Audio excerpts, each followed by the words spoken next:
प्रदोष व्रत करने वाले को भोजन नहीं करना चाहिए, ध्यान दीजिएगा। फलाहार करो, उसमें भी नमक का सेवन मत करो। प्रदोष व्रत में नमक का सेवन वर्जित होता है। कारण, क्या कारण होता है? उसका एक कारण माना गया नमक की वर्जितता। जिस समय पर एक नगर में एक ब्राह्मणी रहती थी, बहुत भाव से सुनिएगा, प्रदोष व्रत, नमक को त्यागने का भाव।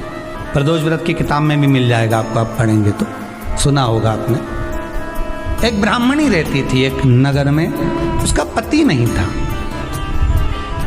छोटा सा बालक एक साथ में रहता, छोटा सा बालक। अब ब्राह्मण के घर की धर्म पत्नी है, ब्राह्मण कर्मकांड करने वाला, पूजन करने वाला, पाठ करने वाला, अनुष्ठान करने वाला, पूजन करने वाला, मंत्र जाप करने वाला, भगवत भक्ति में डूबने वाला। ब्राह्मण तो चले गया, ब्राह्मणी बच्चे के साथ रह रही, क्या करे वो? अकेली निवास कर रही है, अकेली रह रही है। और ब्राह्मणी बच्चे के साथ भ्रमण करती रहती, घूमती, कहीं कहीं दर दर जाकर कुछ भिक्षा को मांग कर लेकर आ जाती। और भिक्षा लाने के बाद में उस भिक्षा को जब लेकर आती तो अपने बच्चे को भी खिलाती और स्वयं भी उसका पान करती। एक दिन ब्राह्मणी भ्रमण करते करते प्रदोष काल के समय पर शिव मंदिर में प्रवेश करी। प्रदोष काल के समय पर, और शंकर मंदिर में जब प्रवेश करा, प्रदोष काल किसको कहते हैं? सूर्य अस्त हो रहा हो, रात्रि प्रवेश कर रही हो, दोनों का जब मिलन हो रहा हो वो प्रदोष काल कहलाता है। दोनों का जब मिलन हो रहा,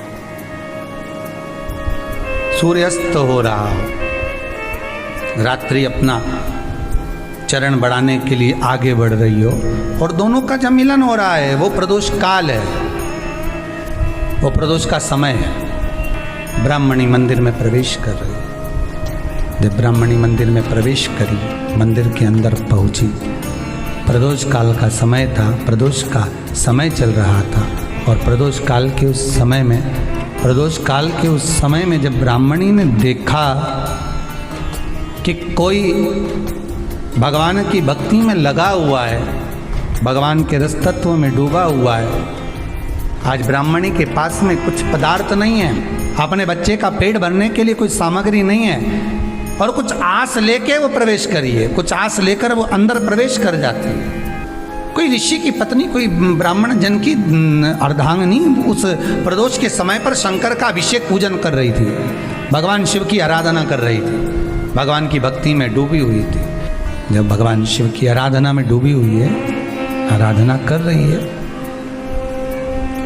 ये कुछ पाने के लिए चली गई, ये कुछ पाने के लिए गई, और इसके मन में आया कि मैं कुछ, मुझे भोजन का कोई पदार्थ मिल जावे, मुझे कुछ भोजन मिल जावे, और जब मुझे भोजन मिल जाएगा तब मैं जो पाऊंगी अपने बच्चे को भी पाऊंगी।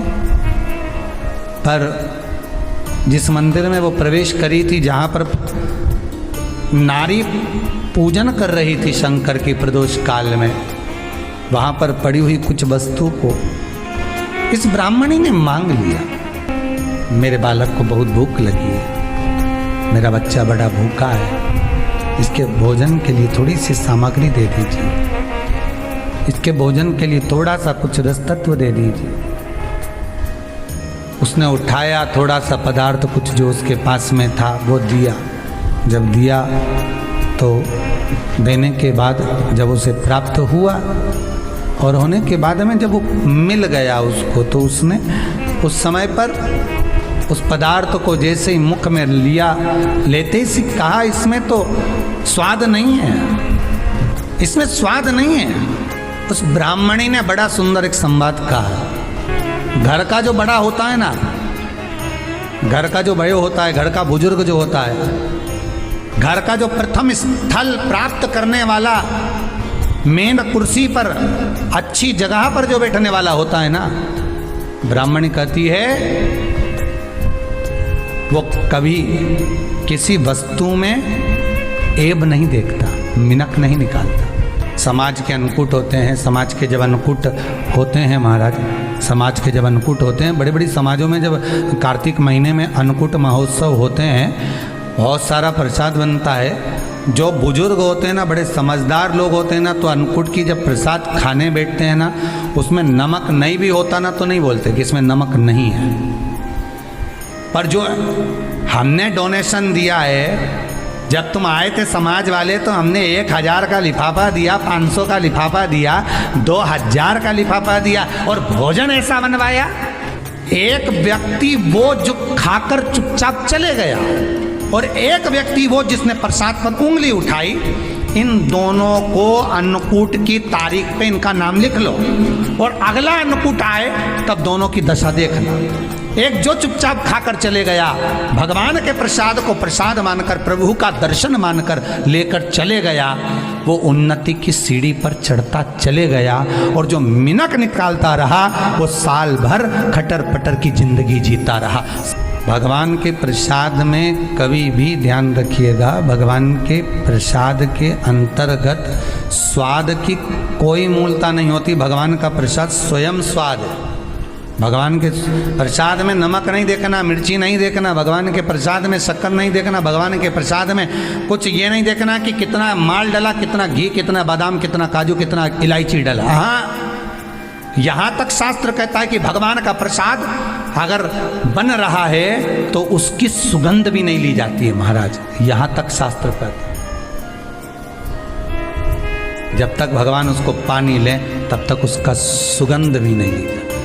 और कई कई जगह तो भगवान को प्रसाद अगर सूखा सामान हाथ में आ गया, इलायची कैसी है, मंदिर के अंदर जाने वाली है भगवान को डलने के लिए, लाओ यार किसकी दुकान से आई इलायची बताओ, इलायची तो 25 बार सूंघा, हाँ हाँ अच्छी है, अब सूंघ लिया तो भगवान इसको स्वीकार करेगा क्या? अरे जम के तो बोलो। एक फूल तुमने बगीचे से तोड़ा और सोचा इसमें पहले मैं सूंघ लेती हूँ, इसमें स्वाद है कि नहीं, इस फूल में गंध है कि नहीं, इसमें सुगंध है कि नहीं, और फूल सूंघ लिया, उसके बाद तुम भगवान को देखो, भगवान स्वीकार करेगा नहीं। कई कई घरों में तो हंडी से दाल चलाती जाए ने हाथ में डाल के। महाराज ब्राह्मणी ने जैसी मुख में लिया थूक दिया। ये श्रेष्ठ नहीं है।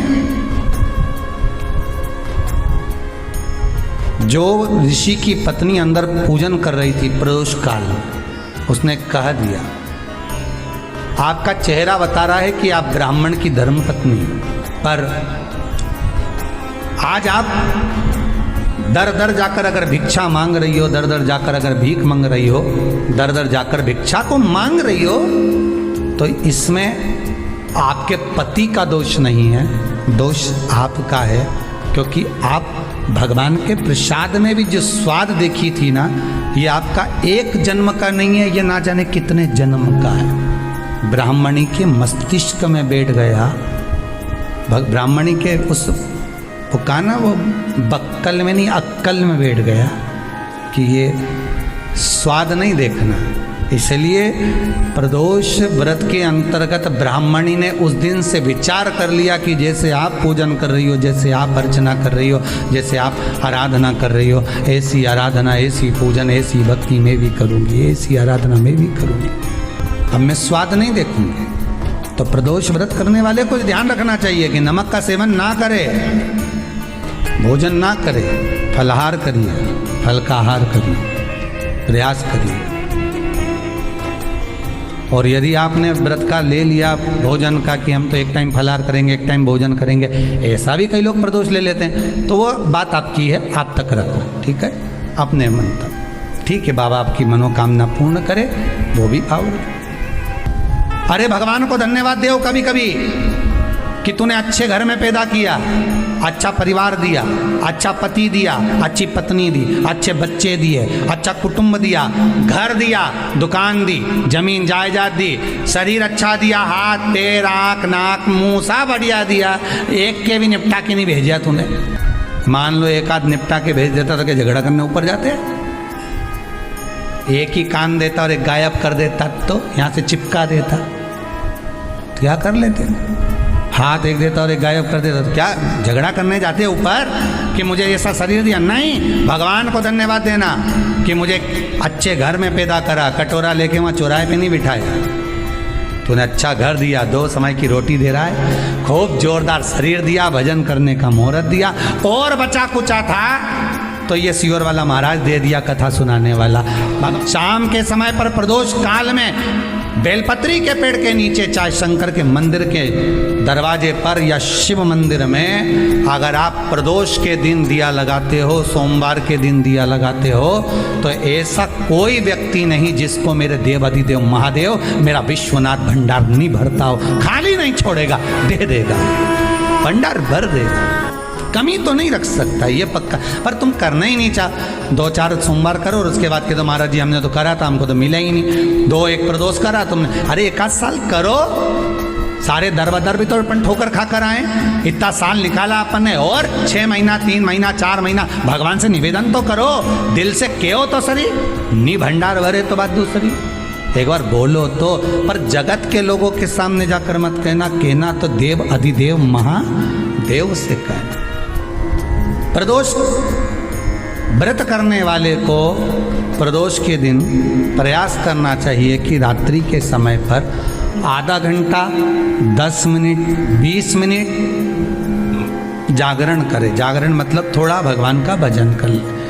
भले 4-5 माताएं इकट्ठी नहीं हो तो अपन अकेले ही कर लो। अपन अकेले कम है क्या भाई? अपन कम पड़े, आराधना अकेले भी करो, जागरण करो। जब आपकी 11 प्रदोष हो जाए, 26 प्रदोष हो जाए, तब उद्यापन करो। उद्यापन 2 ब्राह्मणों को जोड़े से बुलाओ, ब्राह्मणों को जोड़े से बुलाकर उनके चरणों की पूजन कर कर, आराधना कर कर, सुंदर मंडप तैयार कर कर भगवान का, उसमें सुंदर रंगोली डालकर, मंडल बनवाकर पूजन करो शंकर भगवान की प्रदोष का। एक दिन पहले गणेश की आराधना करो, पूजन करो, और प्रदोष वाले दिन जो मंडल बनाए हैं पूजन अर्चना करने के लिए, जो स्थान दिया है उसकी आराधना करो। खीर की आहुतियाँ दीजिए 108 बार। जो ब्राह्मण आए उनके माध्यम से मंत्रों द्वारा पूजन कराकर खीर की आहुतियाँ दीजिए शिव नाम। महाराज फिर ब्राह्मणों को जोड़े से भोजन कराकर, चरणों को नमन कर कर, दक्षिणा प्रदान कर कर, निवेदन कर कर ब्राह्मणों से कहें, हे ब्राह्मण देवता, आप हमें